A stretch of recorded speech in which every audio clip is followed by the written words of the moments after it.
Informasi lainnya, Saudara, Kejaksaan Negeri Aceh Utara menggeledah kantor Baitul Mal Kabupaten Aceh Utara. Dalam penggeledahan, petugas menyita sejumlah dokumen terkait dugaan korupsi dana pembangunan rumah fakir miskin Rabu siang. Tim penyidik Kejaksaan Negeri Aceh Utara Aceh melakukan penggeledahan kantor Baitul Mal Aceh Utara di Lok Semawe.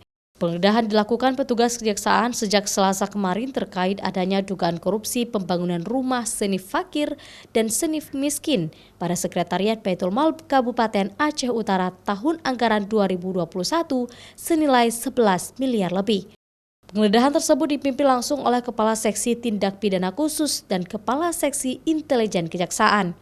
Tim penyidik Kejaksaan Negeri Aceh Utara berhasil menemukan dokumen-dokumen yang diduga terkait dengan dugaan tindak pidana korupsi. Kuat dugaan bahwa telah terjadi dugaan tindak pidana korupsi dalam pengelolaan dana zakat di Baitul Mal tersebut tahun anggaran 2021 senilai kurang lebih 11 miliar 295 juta. Kita mendapatkan informasi bahwa uang itu sudah habis diambil 100%, tetapi rumah untuk fakir miskin itu ternyata tidak dikerjakan. Kemudian seluruh dokumen dilakukan penyitaan dan diamankan ke kantor Kejaksaan Negeri Aceh Utara untuk penyelidikan lebih lanjut. Zikri Maulana, Kompas TV, Aceh Utara.